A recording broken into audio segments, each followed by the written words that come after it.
ರೇವಣ್ಣರ ಬೇಲರ್ಜಿ ವಿಚಾರಣೆ ಜನಪ್ರತಿನಿಧಿಗಳ ವಿಶೇಷ ನ್ಯಾಯಾಲಯದಲ್ಲಿ ಮುಂದುವರಿತಾ ಇದೆ. ಎಸ್ಪಿಪಿ ಎಸ್ಐಟಿ ಪರವಾಗಿ ವಾದ ಮಂಡನೆ ಮಾಡ್ತಾ ಇದ್ದಾರೆ. ಅಪರಾಧದ ತೀವ್ರತೆ ಇದ್ದಾಗ ಜಾಮೀನನ್ನ ನ್ಯಾಯಾಲಯ ತಿರಸ್ಕರಿಸಬಹುದು. ಜೊತೆಗೆ ಇಲ್ಲಿ 364A ಸೆಕ್ಷನ್ ಅನ್ನ ದಾಖಲಿಸಲಾಗಿದೆ. ಸೊ ಅಲ್ಲಿಗೆ ಅಪರಾಧದ ತೀವ್ರತೆಯನ್ನ ಗಮನಿಸಿಕೊಂಡು ನ್ಯಾಯಾಲಯ ಬೇಲ್ ನೀಡೋದನ್ನ ನಿರಾಕರಿಸೋದಕ್ಕೆ ಅವಕಾಶಗಳಿರುತ್ತೆ. ಇದನ್ನ ಪರಿಗಣನೆಗೆ ತೆಗೆದುಕೊಳ್ಳಬೇಕು. ಇದಕ್ಕೆ ರೆಫರೆನ್ಸ್ ಅನ್ನೋ ಹಾಗೆ ಹೈಕೋರ್ಟ್ ಮತ್ತೆ ಸುಪ್ರೀಂ ಕೋರ್ಟ್ನ ಸಾಕಷ್ಟು ಪ್ರಕರಣಗಳಲ್ಲಿ ಆ ನ್ಯಾಯಾಲಯಗಳ ಆದೇಶಗಳಿದೆ. ಆ ಪ್ರಕರಣಗಳನ್ನು ಕೂಡ ಉಲ್ಲೇಖ ಮಾಡಿ ಎಸ್ಪಿಪಿ ಆ ರೆಫರೆನ್ಸ್ಗಳನ್ನು ಕೊಟ್ಟು ಬೇಲ್ ಕೊಡೋದಕ್ಕೆ ನಿರಾಕರಿಸಬೇಕು ಅನ್ನುವಂಥ ವಾದ ಮಂಡಿಸ್ತಾ ಇದ್ದಾರೆ. ಹಾಗಿದ್ರೆ ಯಾಕೆ ಈ ಅಂಶಗಳನ್ನು ಪರಿಗಣಿಸಬೇಕು ಅನ್ನೋ ಬಗ್ಗೆ ಹೈಕೋರ್ಟ್ ಈಗಾಗಲೇ ಹೇಳಿದೆ. ಇಂತಹ ಆರೋಪಿಗೆ ಬೇಲ್ ನೀಡಿದ್ರೆ ಸಾಕ್ಷಿಯ ನಾಶ ಆಗುವಂತ ಸಾಧ್ಯತೆ ಇರುತ್ತೆ. ಅಂದ್ರೆ ಸುಪ್ರೀಂ ಕೋರ್ಟ್ ಮತ್ತೆ ಹೈಕೋರ್ಟ್ನಲ್ಲಿ ನಡೆದಿರೋ ಪ್ರಕರಣಗಳನ್ನು ಉಲ್ಲೇಖ ಮಾಡ್ತಾ ಇದ್ದಾರಲ್ಲ, ಯಾವ ಅಂಶಗಳನ್ನು ಗಮನಿಸಿ ಅಲ್ಲಿ ನಿರಾಕರಣೆ ಮಾಡಿದ್ರು ಅನ್ನೋದನ್ನ ನ್ಯಾಯಾಲಯದ ಗಮನಕ್ಕೆ ಈ ವಕೀಲರು ತರ್ತಿದ್ದಾರೆ. ಆರೋಪಿ ಪ್ರಭಾವಿಯಾಗಿದ್ದಾರೆ, ಹೀಗಾಗಿ ಸಾಕ್ಷಿಯನ್ನ ನಾಶ ಮಾಡೋ ಸಾಧ್ಯತೆ ಇರುತ್ತೆ.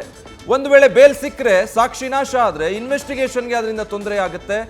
ಆರೋಪಿ ತಪ್ಪಿನಿಂದ ತಪ್ಪಿಸಿಕೊಳ್ಳಬಹುದಾದಂಥ ಸಾಧ್ಯತೆಗಳು ಇರುತ್ತೆ. ಸೊ ಸಾಕ್ಷಿ ನಾಶ ಆಗೋ ಸಾಧ್ಯತೆ ಇರೋದ್ರಿಂದ ಅದನ್ನು ಗಮನಿಸಿಕೊಂಡು ಬೇಲ್ ಕೊಡಬೇಕಾ ಬೇಡವಾ ನ್ಯಾಯಾಲಯ ಗಂಭೀರವಾಗಿ ಚಿಂತನೆ ಮಾಡಬೇಕು ಅಂತ. ವಿಕ್ಟಿಮ್ಗಳನ್ನ ಟ್ಯಾಂಪರ್ ಮಾಡಬಹುದು. ಯಾರೀಗ ಸಂತ್ರಸ್ತರು ಇರ್ತಾರಲ್ಲ ಈ ಪ್ರಕರಣದಲ್ಲಿ, ಅವರನ್ನ ಟ್ಯಾಂಪರ್ ಮಾಡಬಹುದು. ಅಂದರೆ ಪ್ರಭಾವ ಬಳಸಿ ಅವ್ರ ಮೇಲೆ ಒತ್ತಡ ತಂದು ಅವ್ರ ಹೇಳಿಕೆಗಳನ್ನ ಬೇರೆ ರೀತಿ ಕೊಡೋ ಹಾಗೆ, ಅಥವಾ ಅವರು ಈ ಪ್ರಕರಣಗಳಿಂದ ಹಿಂದೆ ಸರಿಯೋ ಹಾಗೆ ಏನ್ ಬೇಕಾದ್ರೂ ಮಾಡಬಹುದು. ಟ್ಯಾಂಪರ್ ಮಾಡೋದು ಅಂದ್ರೆ ಹಾಗೆ. ಆ ನಿಟ್ಟಿನಲ್ಲಿ ಪ್ರಯತ್ನಗಳಾಗುತ್ತೆ. ಒಂದು ವೇಳೆ ಇವರಿಗೆ ಜಾಮೀನು ಸಿಕ್ಕರೆ, ಪ್ರಭಾವಿಯಾಗಿದ್ದಾರೆ, ಪ್ರಭಾವಿ ರಾಜಕಾರಣಿ, ಪ್ರಸ್ತುತ ಶಾಸಕರಿದ್ದಾರೆ, ಇಡೀ ಜಿಲ್ಲೆಯಲ್ಲಿ ಅವರ ಹಿಡಿತಾ ಇದೆ. ಇಷ್ಟೆಲ್ಲ ಇದ್ದಾಗ ಇಂಥ ಸಂದರ್ಭದಲ್ಲಿ ಕ್ರೂಷಿಯಲ್ ಪ್ರಕರಣ ಆಗಿರೋದ್ರಿಂದ, ಅತ್ಯಾಚಾರದ ಕೇಸು, ಕಿಡ್ನಾಪ್ ಪ್ರಕರಣದಲ್ಲಿ 364A ದಾಖಲಾಗಿರೋದ್ರಿಂದ ಈಗ ಅವರಿಗೇನಾದರೂ ಒಂದು ವೇಳೆ ಜಾಮೀನು ಮಂಜೂರು ಮಾಡಿದ್ರೆ ಸಾಕ್ಷಿ ನಾಶ ಮಾಡುವಂಥ ಸಾಧ್ಯತೆ ಇರುತ್ತೆ. ಮತ್ತೆ ಈ ಸಂತ್ರಸ್ತೆಯರನ್ನ ಹೆದರಿಸಿ ಬೆದರಿಸಿ ಅವರ ಹೇಳಿಕೆ ಕೊಡದ ಹಾಗೆ ಮಾಡಬಹುದು, ಅಥವಾ ಇನ್ಯಾರು ಮುಂದೆ ಬರದ ಹಾಗೆ ನೋಡ್ಕೊಳ್ಬಹುದು. ಅವ್ರಿಗೆ ಸಂತ್ರಸ್ತೆಯರಿದ್ರೂ ಕೂಡ ಆ ಕಾರಣಕ್ಕಾಗಿ ಜಾಮೀನು ಕೊಡಬಾರ್ದು ಅಂತ. ಆರೋಪಿ ಸ್ಥಾನದಲ್ಲಿರುವಂಥವರು ಬಹಳ ಪ್ರಭಾವಿ ರಾಜಕಾರಣಿಯಾಗಿದ್ದಾರೆ. ಅಲ್ಲದೆ ಆರೋಪಿಯ ಮಗ ಬೇರೆ ಪ್ರಕರಣಗಳಲ್ಲಿ ಆರೋಪಿಯಾಗಿದ್ದಾರೆ. ಸೊ ಪ್ರಜ್ವಲ್ ರೇವಣ್ಣರ ಪ್ರಕರಣಗಳನ್ನು ಕೂಡ ಇಲ್ಲಿ ಉಲ್ಲೇಖ ಮಾಡ್ತಿದ್ದಾರೆ. ಈ ಪ್ರಕರಣದಲ್ಲಿ ಏನು ಆರೋಪಿ ಇದ್ದಾರಲ್ಲ ರೇವಣ್ಣ, ಇವರ ಪುತ್ರ ಬೇರೆ ಪ್ರಕರಣಗಳಲ್ಲಿ ಅವರು ಕೂಡ ಆರೋಪಿ ಸ್ಥಾನದಲ್ಲಿದ್ದಾರೆ. ಅಲ್ಲದೆ ಆತ ಈಗ ವಿದೇಶದಲ್ಲಿ ತಲೆಮರೆಸಿಕೊಂಡಿದ್ದಾನೆ. ಈಗ ಬೇಲ್ ನೀಡಿದ್ರೆ ಬಹಳಷ್ಟು ತೊಂದರೆ ಉಂಟಾಗುತ್ತೆ. ಈ ಪ್ರಕರಣದಲ್ಲಿ ಸಂತ್ರಸ್ತರಿಗೆ ನ್ಯಾಯ ಸಿಗೋದು ಕಷ್ಟ ಆಗುತ್ತೆ. ತನಿಖೆಯೂ ಕೂಡ ಬಹುಶಃ ಕುಂಠಿತ ಆಗಬಹುದು. ಇದೆಲ್ಲವನ್ನು ನ್ಯಾಯಾಲಯ ಗಮನಿಸಬೇಕು ಅಂತ. ಸೊ ಹೊಳೆ ನರಸೀಪುರದಲ್ಲಿ ಈಗ ಪ್ರಜ್ವಲ್ ರೇವಣ್ಣ ಅವರ ಮೇಲೆ ಏನು 2 FIRಗಳು ದಾಖಲಾಗಿತ್ತು, ಅದಾದ ನಂತರ ಮತ್ತೆ FIRಗಳು ದಾಖಲಾದವು ಅತ್ಯಾಚಾರದ ಸೆಕ್ಷನ್ನಲ್ಲಿ. ಆ ಎಲ್ಲ ಪ್ರಕರಣಗಳನ್ನು ಉಲ್ಲೇಖ ಮಾಡ್ತಾ ಇದ್ದಾರೆ ಇಲ್ಲಿ. ಇವರ ಪುತ್ರ ಕೂಡ ಇತರೆ ಪ್ರಕರಣಗಳಲ್ಲಿ ಆರೋಪಿ ಸ್ಥಾನದಲ್ಲಿದ್ದಾರೆ. ಸದ್ಯ ವಿದೇಶದಲ್ಲಿದ್ದಾರೆ. ಈಗಾಗಲೇ ಅವ್ರು ಎಲ್ಲಿದ್ದಾರೆ ಅನ್ನೋ ಮಾಹಿತಿ ಇಲ್ಲ. ತಲೆಮರೆಸಿಕೊಂಡಿದ್ದಾನೆ ಆ ಪ್ರಕರಣದಲ್ಲಿ ಆತ. ಇಷ್ಟೆಲ್ಲ ಇರುವಾಗ ಆರೋಪಿ ಸ್ಥಾನದಲ್ಲಿ ಈ ಪ್ರಕರಣದಲ್ಲಿರುವಂತಹ ರೇವಣ್ಣರಿಗೆ ಜಾಮೀನು ನೀಡೋದು ಸಮಂಜಸ ಅನಿಸೋದಿಲ್ಲ ಅನ್ನುವಂಥ ವಾದವನ್ನ ಜೈನಾ ಕೊಠಾರಿ ನ್ಯಾಯಾಧೀಶರ ಮುಂದೆ ಮಂಡನೆ ಮಾಡ್ತಾ ಇದ್ದಾರೆ. ಆರೋಪಿ ಪ್ರಭಾವಿ ರಾಜಕಾರಣಿ, ಅವರ ಪುತ್ರ ವಿರುದ್ಧ ಕೂಡ ಕೇಸ್ಗಳಿದ್ದಾವೆ. ಇದೆಲ್ಲವನ್ನು ಗಮನದಲ್ಲಿಟ್ಟುಕೊಂಡು ನ್ಯಾಯಾಲಯ ಬೇಲ್ ಅರ್ಜಿಯನ್ನು ತಿರಸ್ಕಾರ ಮಾಡಬೇಕು ಅಂತ. ಇನ್ನು ಸಂತ್ರಸ್ತೆಯರ ವಿಚಾರ ಕೇವಲ ಒತ್ತೆಯಾಳಾಗಿಟ್ಟು ಇಲ್ಲಿ ಬೆದರಿಕೆ ಹಾಕಿರೋದಲ್ಲ. ಆಕೆ ಈ ಪ್ರಕರಣದ ಓರ್ವ ಅತ್ಯಾಚಾರವಾದಂತಹ ಸಂತ್ರಸ್ತೆ. ಯಾರು ಇಲ್ಲಿ ಕಿಡ್ನಾಪಿಗೆ ಒಳಗಾಗಿದ್ರಲ್ಲ ಮಹಿಳೆ, ಕೇವಲ ಅವರನ್ನ ಕಿಡ್ನಾಪ್ ಮಾಡಿ ಒತ್ತೆಯಾಳಾಗಿಟ್ಕೊಂಡಿದ್ದಷ್ಟೇ ಅಲ್ಲ, ಆ ವಿಡಿಯೋಗಳೇನು ಲೀಕ್ ಆಯಿತು, ವೈರಲ್ ಆಯಿತು, ಅದರಲ್ಲಿ ಇರುವಂತಹ ಮಹಿಳೆ ಅವರು ಕೂಡ ಲೈಂಗಿಕ ದೌರ್ಜನ್ಯಕ್ಕೆ ಒಳಗಾಗಿರುವಂಥವರು, ಅತ್ಯಾಚಾರಕ್ಕೆ ಒಳಗಾಗಿರುವಂತಹ ಮಹಿಳೆ ಅವರನ್ನ ಈ ಪ್ರಕರಣದಲ್ಲಿ ಕಿಡ್ನಾಪ್ ಮಾಡಿರುವಂತಹ ಆರೋಪ ರೇವಣ್ಣ ಅವ್ರ ಮೇಲೆ ಇರುವಂಥದ್ದು. ಸೊ ಇದನ್ನು ಕೂಡ ಗಂಭೀರವಾಗಿ ಪರಿಗಣಿಸಬೇಕಾಗುತ್ತೆ. ಆಕೆ ಈ ಪ್ರಕರಣದಲ್ಲಿ ಸಂತ್ರಸ್ತೆ ಅನ್ನೋ ಕಾರಣಕ್ಕೆ ಅವರನ್ನ ಕಿಡ್ನಾಪ್ ಮಾಡಿ ಒತ್ತೆಯಾಳಾಗಿ ಇರಿಸಿಕೊಂಡಿದ್ದದ್ದು. ಇದೆಲ್ಲವನ್ನು ಕೋರ್ಟ್ ಗಮನಕ್ಕೆ ತೆಗೆದುಕೊಳ್ಬೇಕು. ಪರಿಸ್ಥಿತಿ ಹೀಗಿದ್ದಾಗ ಸಂತ್ರಸ್ತೆಯ ಹಕ್ಕಿನ ರಕ್ಷಣೆ ಹೇಗಾಗುತ್ತೆ? ಒಂದು ವೇಳೆ ಏನಾದರೂ ಆರೋಪಿ ಸ್ಥಾನದಲ್ಲಿರುವಂತಹ ರೇವಣ್ಣನವರಿಗೆ ಅಧಿಕಾರ ಬಲ ಇದೆ, ಅವರಿಗೊಂದು ಪ್ರಭಾವಿ ರಾಜಕಾರಣಿಯಾಗಿದ್ದಾರೆ, ತಮ್ಮದೇ ಆದ ಹಿಡಿತ ಹೊಂದಿದ್ದಾರೆ. ಇಂಥ ಸಂದರ್ಭದಲ್ಲಿ ಅವರಿಗೆ ಬೇಲ್ ಕೊಟ್ಟರೆ ಸಂತ್ರಸ್ತೆಯ ಹಕ್ಕಿನ ಕಥೆ ಏನು? ಹಾಗಿದ್ರೆ ಸಂತ್ರಸ್ತೆಯ ಹಕ್ಕಿನ ರಕ್ಷಣೆ ನಿಜಕ್ಕೂ ಸಾಧ್ಯ ಆಗುತ್ತಾ?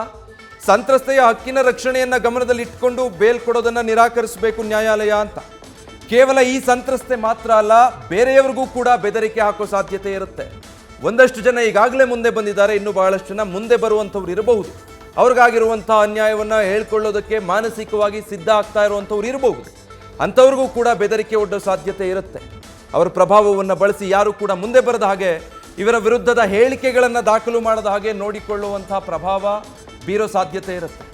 ಹೀಗಾಗಿ ಬೇಲ್ ಕೊಡಬಾರ್ದು ಅನ್ನುವಂಥದ್ದು ಅವರ ವಾದ. ಆರೋಪಿ ಹೊರ ಬಂದರೆ ಬೇರೆಯವರು ಮುಂದೆ ಬರೋದಿಲ್ಲ. ಒಂದು ವೇಳೆ ರೇವಣ್ಣ ಈಗ ಜಾಮೀನಿನ ಮೇಲೆ ಹೊರಗೆ ಬಂದರು ಅಂತಾದರೆ, ಆರೋಪಿ ಹೊರಗೆ ಬಂದರು ಅನ್ನೋ ಕಾರಣಕ್ಕೆ ಸಂತ್ರಸ್ತ ಮಹಿಳೆಯರು ಯಾರು ಇರ್ತಾರೆ, ಅವರು ದೌರ್ಜನ್ಯಕ್ಕೆ ಒಳಗಾಗಿದ್ರು, ತೊಂದರೆಗಳಿಗೆ ಒಳಗಾಗಿದ್ರು ಕೂಡ ಮುಂದೆ ಬರೋದಕ್ಕೆ ಹಿಂದೇಟು ಹಾಕ್ತಾರೆ. ಇನ್ಯಾರು ಕೂಡ ತಮಗಾಗಿರುವಂಥ ಅನ್ಯಾಯ ಹೇಳ್ಕೊಳ್ಳೋದಿಲ್ಲ. ಸಂತ್ರಸ್ತೆಯರ ಹಕ್ಕುಚ್ಯುತಿಯಾಗುತ್ತೆ. ಸಂತ್ರಸ್ತೆ ಹಕ್ಕಿನ ರಕ್ಷಣೆ ಬಗ್ಗೆಯೂ ಕೂಡ ನ್ಯಾಯಾಲಯ ಯೋಚನೆ ಮಾಡಬೇಕಾಗುತ್ತೆ.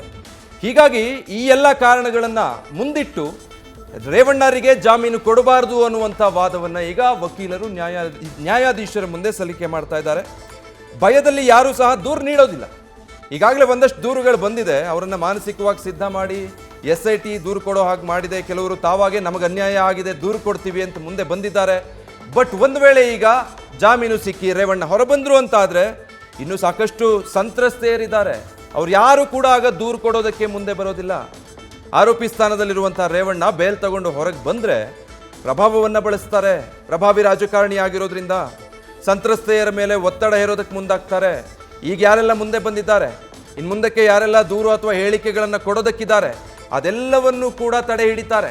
ಅದೆಲ್ಲದಕ್ಕೂ ಕೂಡ ಅಡ್ಡಗಾಲ ಹಾಕ್ತಾರೆ. ಯಾಕಂದರೆ ಅವರು ಪ್ರಭಾವಿ ರಾಜಕಾರಣಿ ಆಗಿರೋದ್ರಿಂದ. ಹೀಗಾಗಿ ಈ ಪ್ರಕರಣದಲ್ಲಿ ಬೇಲ್ ಕೊಟ್ಟರೆ ಸಂತ್ರಸ್ತೆಯರ ಹಕ್ಕುಚ್ಯುತಿ ಆಗುತ್ತೆ. ಸಂತ್ರಸ್ತೆಯರಿಗೆ ನ್ಯಾಯ ಕೊಡಿಸೋದು ಕಷ್ಟ ಆಗುತ್ತೆ. ಪ್ರಕರಣವನ್ನು ತೀವ್ರಗತಿಯಲ್ಲಿ ಮುಂದುವರಿಸೋದು ಕಷ್ಟ ಆಗುತ್ತೆ. ಇನ್ನು ಆರೋಪಿ ಇನ್ನೊಂದು ಕೇಸ್ನಲ್ಲೂ ಕೂಡ ಆರೋಪಿಯಾಗಿದ್ದಾರೆ. ಇವರ ಮೇಲಿರುವಂಥದ್ದು ಇದೊಂದೇ ಕೇಸು ಅಲ್ಲ. ಸದ್ಯಕ್ಕೆ ಅವರು ಅರೆಸ್ಟ್ ಆಗಿರೋದು KR ನಗರದಲ್ಲಿ ದಾಖಲಾಗಿರುವಂಥ ಕಿಡ್ನಾಪ್ ಕೇಸ್ನಲ್ಲಿ. ಆದರೆ ಇದೇ ಆರೋಪಿಯ ಮೇಲೆ ಇತರೆ ಕೇಸ್ಗಳು ಕೂಡ ಇದೆ. ಅಂದರೆ ಪ್ರಜ್ವಲ್ ರೇವಣ್ಣ ವಿರುದ್ಧ ಇರುವಂಥ ಕೇಸ್ಗಳಲ್ಲಿ ರೇವಣ್ಣ ಅವರು ಕೂಡ ಆರೋಪಿಯಾಗಿರೋದ್ರಿಂದ ಆ ಕೇಸ್ಗಳ ಬಗ್ಗೆ ಕೂಡ ಉಲ್ಲೇಖ ಮಾಡ್ತಿದ್ದಾರೆ. ಇದಕ್ಕೆ ಮುಂಚೆ ಪ್ರಜ್ವಲ್ ರೇವಣ್ಣ ಕೇಸ್ಗಳ ಬಗ್ಗೆಯೂ ಉಲ್ಲೇಖ ಮಾಡಿದ್ರು. ಆ ಪ್ರಕರಣದಲ್ಲಿ ಇವರ ಪುತ್ರ ಆರೋಪಿ, ಆತ ತಲೆಮರೆಸ್ಕೊಂಡಿದ್ದಾನೆ. ಈಗ ಇವರಿಗೆ ಬೇಲ್ ಸಿಕ್ಕರೆ ಇವರು ಈ ರೀತಿಯಾದಂಥ ತೊಂದರೆಗಳನ್ನು ಸೃಷ್ಟಿ ಮಾಡಬಹುದು ಸಂತ್ರಸ್ತೆಯರಿಗೆ. ಈ ಕಾರಣಕ್ಕಾಗಿ ಇವರಿಗೆ ಜಾಮೀನು ನೀಡಬಾರ್ದು ಅಂತ. ಮತ್ತೆ ಈ ಕಿಡ್ನಾಪ್ ಪ್ರಕರಣದಲ್ಲಿ ಒತ್ತೆಯಾಳಾಗಿದ್ದಂತಹ ಮಹಿಳೆ ಕೇವಲ ಈ ಪ್ರಕರಣದ ಸಂತ್ರಸ್ತೆ ಅಲ್ಲ, ಅತ್ಯಾಚಾರಕ್ಕೆ ಒಳಗಾಗಿರುವಂತಹ ಸಂತ್ರಸ್ತೆ ಅವರು. ಈ ಕಾರಣಕ್ಕಾಗಿ ಕೇವಲ ಇದೊಂದು ಕಿಡ್ನಾಪ್ ಕೇಸ್, ಅವರು ಒತ್ತೆಯಾಳಾಗಿದ್ರು ಅಂತ ಪರಿಗಣಿಸದೆ ಅವರೊಬ್ಬರು ಅತ್ಯಾಚಾರಕ್ಕೆ, ಲೈಂಗಿಕ ದೌರ್ಜನ್ಯಕ್ಕೆ ಒಳಗಾಗಿದ್ದಂತಹ ಸಂತ್ರಸ್ತೆಯನ್ನ ಕಿಡ್ನಾಪ್ ಮಾಡಲಾಗಿದೆ. ಇವರ ಮೇಲೆ ಇದೊಂದೇ ಪ್ರಕರಣ ಅಲ್ಲದೆ ಇನ್ನು ಉಳಿದ ಪ್ರಕರಣಗಳಲ್ಲೂ ಕೂಡ ಇವರು ಆರೋಪಿಯಾಗಿದ್ದಾರೆ. ಇಲ್ಲಿ ಆರೋಪಿಯ ವಿರುದ್ಧ ದೂರು ನೀಡಬಾರದು ಅನ್ನೋ ರೀತಿಯಲ್ಲಿ ಕೃತ್ಯವೆಸಗೋ ಸಾಧ್ಯತೆ ಇರುತ್ತೆ. ಆ ಕೃತ್ಯಗಳನ್ನು ಈಗಾಗಲೇ, ಅಂದರೆ ಆ ಪ್ರಯತ್ನಗಳನ್ನು ಈಗಾಗಲೇ ಪ್ರಯತ್ನ ಪಟ್ಟಿದ್ದಾರೆ. ಅದೆಲ್ಲವನ್ನು ಕೂಡ ನ್ಯಾಯಾಲಯ ಗಮನಿಸ್ಕೊಳ್ಬೇಕಾಗತ್ತೆ. ಹೀಗಿದ್ದಾಗ ಒಂದು ವೇಳೆ ಏನಾದರೂ ಬೇಲ್ ನೀಡಿದರೆ ನ್ಯಾಯಾಂಗದ ಹಾದಿಗೆ ಅಡ್ಡಿಯಾಗುತ್ತೆ ಅಂತ ಹೇಳಿ ಬಹಳ ತೀವ್ರ ಸ್ವರೂಪದ ವಾದ ಮಂಡನೆ ಮಾಡ್ತಾ ಇದ್ದಾರೆ ಜೈನಾ ಕೊಠಾರಿ ಅವರು. SIT ಪರವಾಗಿ SPP ಜೈನಾ ಕೊಠಾರಿ ಬಹಳ ಸುದೀರ್ಘವಾದಂತಹ ವಾದ ಮಂಡನೆಯನ್ನು ಮಾಡ್ತಾ ಇದ್ದಾರೆ. ನ್ಯಾಯಾಧೀಶರು ವಾದ ಪ್ರತಿವಾದವನ್ನು ಆಲಿಸ್ತಾ ಇದ್ದಾರೆ. ಇದಕ್ಕೂ ಮುಂಚೆ ಒಂದೆರಡು ವಿಚಾರಗಳಿಗೆ CV ನಾಗೇಶ್ ಅವರು, ರೇವಣ್ಣ ಪರ ವಕೀಲರು ಚಕಾರ ಎತ್ತಿದ್ರು, ಆಕ್ಷೇಪಣೆಯನ್ನು ಸಲ್ಲಿಸಿದ್ರು. ತನಿಖಾ ವರದಿ ತಮಗೆ ತಲುಪಿಲ್ಲ ಅಂತ ಹೇಳಿ ಈಗ ಜಡ್ಜ್ ಮೂಲಕ ಸೂಚನೆ ಕೊಡಿಸಿ ವರದಿಯನ್ನು ಈಸ್ಕೊಂಡಿದ್ದಾರೆ. ಅದಾದ ಮೇಲೆ ಈಗ SPP ಜೈನಾ ಕೊಠಾರಿ ಸುದೀರ್ಘವಾದಂಥ ವಾದ ಮಂಡನೆ ಮಾಡ್ತಾ ಇದ್ದಾರೆ. ಸುಪ್ರೀಂ ಕೋರ್ಟ್ನ ಕೆಲವು ಪ್ರಕರಣಗಳನ್ನು ಇಲ್ಲಿ ಉಲ್ಲೇಖ ಮಾಡಿದ್ರು. ಗುರುಚರಣ್ ಸಿಂಗ್ ಪ್ರಕರಣದಲ್ಲಿ ನ್ಯಾಯಾಲಯ ಯಾವ ರೀತಿ ನಿರ್ಧಾರ ಕೈಗೊಳ್ತು ಅನ್ನೋದನ್ನ ಉಲ್ಲೇಖ ಮಾಡಿದ್ರು. ಪ್ರಸ್ತುತ ಈ ಪ್ರಕರಣದಲ್ಲಿ ಒಂದು ವೇಳೆ ಏನಾದರೂ ಈಗ ಆರೋಪಿ ಸ್ಥಾನದಲ್ಲಿರೋ ರೇವಣ್ಣರಿಗೆ ಬೇಲ್ ನೀಡಿದ್ದೇ ಆದಲ್ಲಿ ಪರಿಣಾಮ ಏನಾಗಬಹುದು ಅಂತ ಅವ್ರು ಹೇಳ್ತಾ ಇರೋದು, ನ್ಯಾಯಾಂಗದ ಹಾದಿಗೆ ಅಡ್ಡಿಯಾಗುತ್ತೆ. ಸಂತ್ರಸ್ತೆಯರು ಹಿಂದೆ ಸರಿದು ಬಿಡ್ತಾರೆ. ತಮಗಾಗಿರುವಂಥ ಅನ್ಯಾಯವನ್ನು ಹೇಳ್ಕೊಳ್ಳೋದಕ್ಕೆ ಅವರಿಗೆ ಧ್ವನಿ ಇಲ್ಲದ ಹಾಗೆ ಮಾಡಿಬಿಡ್ತಾರೆ. ಈ ಎಲ್ಲವನ್ನ ಗಮನದಲ್ಲಿ ಇಟ್ಕೊಂಡು ನ್ಯಾಯಾಲಯ ಬಹಳ ಸೂಕ್ಷ್ಮವಾಗಿ ಪರಿಗಣಿಸಬೇಕು ಈ ಅಂಶಗಳನ್ನು. ಈಗಾಗಲೇ ಅವರು ಅತ್ಯಾಚಾರ ಪ್ರಕರಣದಲ್ಲಿ ಸಂತ್ರಸ್ತೆ ಆಗಿರೋ ಕಾರಣನೇ ಅವರನ್ನು ಕಿಡ್ನಾಪ್ ಮಾಡಿ ಒತ್ತೆಯಾಳಾಗಿ ಇರಿಸಿಕೊಳ್ಳಲಾಗಿತ್ತು. ಜೊತೆಗೆ ರೇವಣ್ಣ ಅವರು ಇದೊಂದೇ ಪ್ರಕರಣದಲ್ಲ, ಇನ್ನು ಉಳಿದ ಹಾಗೆ ಬೇರೆ ಪ್ರಕರಣಗಳಲ್ಲೂ ಕೂಡ ಅವರ ಮೇಲೆ ಆರೋಪ ಇದೆ. ಮತ್ತಿಷ್ಟು ಪ್ರಕರಣಗಳಲ್ಲಿ ಇವರ ಪುತ್ರ ಪ್ರಜ್ವಲ್ ರೇವಣ್ಣ ಆರೋಪಿ ಸ್ಥಾನದಲ್ಲಿದ್ದಾರೆ. ಸದ್ಯ ಅವರು ತಲೆಮರೆಸಿಕೊಂಡು ವಿದೇಶದಲ್ಲಿದ್ದಾರೆ. ವಿಚಾರಣೆಗೂ ಕೂಡ SIT ತಂಡಕ್ಕೆ ಸಿಗ್ತಾ ಇಲ್ಲ.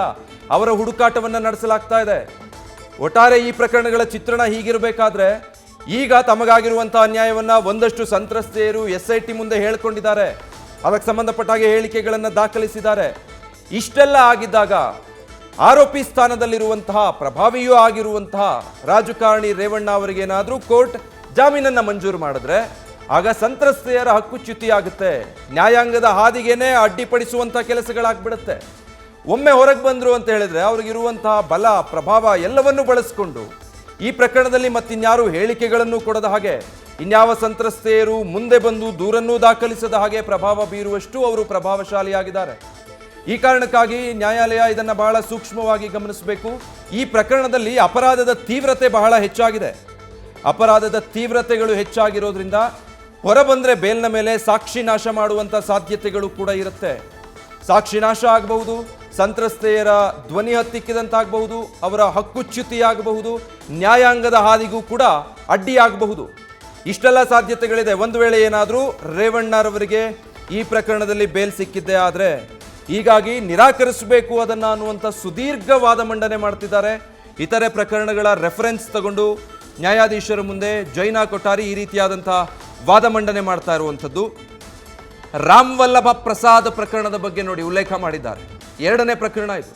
ಗುರುಚರಣ್ ಸಿಂಗ್ ಪ್ರಕರಣ ಒಂದು ಉಲ್ಲೇಖ ಮಾಡಿದ್ರು, ರಾಮ್ ವಲ್ಲಭ ಪ್ರಸಾದ್ ಪ್ರಕರಣದ ಬಗ್ಗೆ ಕೂಡ ಉಲ್ಲೇಖ ಮಾಡಿದ್ದಾರೆ. ಅಂದರೆ ಇಂಥದ್ದೇ ಪ್ರಕರಣಗಳಿರುತ್ತೆ, ಅದರ ರೆಫರೆನ್ಸ್ ತಗೊಂಡು ಈ ಪ್ರಕರಣದಲ್ಲಿ ಈ ನ್ಯಾಯಾಲಯ ಈ ಅಂಶಗಳನ್ನು ಗಮನಿಸಿ ಇಂಥ ತೀರ್ಪನ್ನು ಕೊಟ್ಟಿದೆ. ಪ್ರಸ್ತುತ ಈ ಪ್ರಕರಣ ಕೂಡ ಅದಕ್ಕೆ ಹೋಲಿಕೆಯಾಗೋದ್ರಿಂದ ಅಂಥದ್ದೇ ಅಂಶಗಳು ಇಲ್ಲೂ ಕೂಡ ಗಮನಕ್ಕೆ ಬರ್ತಾ ಇರೋದ್ರಿಂದ ಮಾನ್ಯ ನ್ಯಾಯಾಲಯ ಈ ಹಿಂದಿನ ಪ್ರಕರಣದಲ್ಲಿ ಘನ ನ್ಯಾಯಾಲಯ ಏನು ತೀರ್ಪನ್ನು ಕೊಟ್ಟಿತ್ತು ಅದನ್ನು ಗಮನದಲ್ಲಿಟ್ಕೊಂಡು ಇಲ್ಲೂ ಕೂಡ ಅಂಥದ್ದೇ ತೀರ್ಪನ್ನು ನೀಡಬೇಕು ಅನ್ನೋ ರೀತಿಯಲ್ಲಿ ಅವರು ವಾದ ಮಂಡನೆ ಮಾಡ್ತಾ ಇದ್ದಾರೆ. ಕೆಲ ಸಾಕ್ಷಿಗಳ ಹೇಳಿಕೆಗಳನ್ನು ಕೂಡ ದಾಖಲು ಮಾಡೋದು ಇನ್ನೂ ಬಾಕಿ ಉಳಿದಿದೆ ಈ ಪ್ರಕರಣದಲ್ಲಿ. ಈಗ ಸಂತ್ರಸ್ತೆ ಒಂದು ಹೇಳಿಕೆ ಕೊಟ್ಟಿದ್ದಾರೆ, ರೇವಣ್ಣರನ್ನು ಅರೆಸ್ಟ್ ಮಾಡಲಾಗಿದೆ, 2 ಆರೋಪಿಯನ್ನು ಅರೆಸ್ಟ್ ಮಾಡಲಾಗಿದೆ, ವಿಚಾರಣೆ ನಡೀತಾ ಇದೆ. ಅದಕ್ಕಿನ್ನೂ ರೇವಣ್ಣ ಸರಿಯಾಗಿ ಸ್ಪಂದಿಸಿಲ್ಲ. SIT ಅಧಿಕಾರಿಗಳ ಯಾವ ಪ್ರಶ್ನೆಗಳಿಗೂ ಸಮಂಜಸವಾದ ಉತ್ತರ ಕೊಟ್ಟಿಲ್ಲ. ಇದೆಲ್ಲದರ ಮಧ್ಯೆ ಇನ್ನೂ ಸಾಕಷ್ಟು ಸಾಕ್ಷಿಗಳ ಹೇಳಿಕೆಗಳನ್ನು ದಾಖಲಿಸಿಕೊಳ್ಬೇಕಾಗಿದೆ. ಕೆಲವರ 164 ಸ್ಟೇಟ್ಮೆಂಟ್ ಕೂಡ ದಾಖಲಿಸಿಕೊಳ್ಬೇಕು ಈ ಪ್ರಕರಣದಲ್ಲಿ. ಅಂದರೆ ಖುದ್ದು ನ್ಯಾಯಾಧೀಶರ ಮುಂದೆ ಆ ಸಂತ್ರಸ್ತೆಯರು ಕೊಡುವಂಥ ಹೇಳಿಕೆ 164 ಸ್ಟೇಟ್ಮೆಂಟ್ ದಾಖಲಿಸಿಕೊಳ್ಬೇಕು. ಇನ್ನು ಕೆಲ ಸಾಕ್ಷಿಗಳ ಹೇಳಿಕೆಯನ್ನು ಪಡ್ಕೊಳ್ಬೇಕು. ಇನ್ನು ಕೆಲವರ ಹೇಳಿಕೆಗೆ ಮುಂಚೆ ಬೇಲ್ ಏನಾದರೂ ಕೊಟ್ಟು ಅವರು ಜೈಲಿಂದ ಹೊರಗೆ ಬಂದರೆ ಸರಿ ಹೋಗೋದಿಲ್ಲ. ಈ ಎಲ್ಲ ಪ್ರಕ್ರಿಯೆಗಳಿಗೂ ತೊಂದರೆ ಆಗುತ್ತೆ. ಆಗ 164 ಹೇಳಿಕೆ ದಾಖಲಿಸಿಕೊಳ್ಳೋದಕ್ಕಿರಬಹುದು, ಇನ್ನು ಕೆಲ ಸಾಕ್ಷಿಗಳನ್ನು ದಾಖಲಿಸುವ ರೂಪದಲ್ಲಿ ಅವರು ಹೇಳಿಕೆ ಪಡೆದುಕೊಳ್ಳೋದಿರಬಹುದು, ಸಾಕ್ಷಿಗಳನ್ನು ಕಲೆಕ್ಟ್ ಮಾಡೋ ವಿಚಾರ ಇರಬಹುದು. ಇದೆಲ್ಲದಕ್ಕೂ ತೊಂದರೆ ಉಂಟಾಗುತ್ತೆ. ಆಗ ಅವರ ಹೇಳಿಕೆ ದಾಖಲಿಸೋದು ವ್ಯತಿರಿಕ್ತತೆ ಎದುರಾಗುತ್ತೆ. ಬೇರೆ ರೀತಿ ಹೇಳಿಕೆ ಕೊಡಬಹುದು ಅವರು, ಅಥವಾ ನಾನು ಹೇಳಿಕೆಯನ್ನೇ ಕೊಡೋದಿಲ್ಲ ಅಂತ ಹಿಂಜರಿದು ಬಿಡಬಹುದು. ಏನು ಬೇಕಾದರೂ ಆಗಬಹುದು.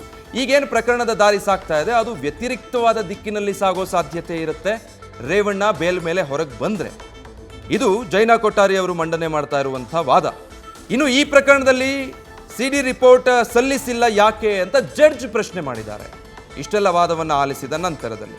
ಸೊ ಇದೇ ರೀತಿಯಾಗಿ ವಾದ ಪ್ರತಿವಾದ ಮುಂದುವರಿತಾ ಇದೆ. SPP ಜೈನಾ ಕೊಠಾರಿ ಅಂತೂ ಸಾಕಷ್ಟು ಪ್ರಕರಣಗಳ ಉಲ್ಲೇಖ ಮಾಡಿ ಸುದೀರ್ಘ ವಾದ ಮಂಡನೆ ಮಾಡ್ತಿದ್ದಾರೆ. ಆ ಎಲ್ಲದರ ಅಪ್ಡೇಟ್ಸ್ ಕೊಡ್ತಾ ಹೋಗ್ತೀವಿ ಚಿಕ್ಕ ಬ್ರೇಕ್ ಆದಮೇಲೆ.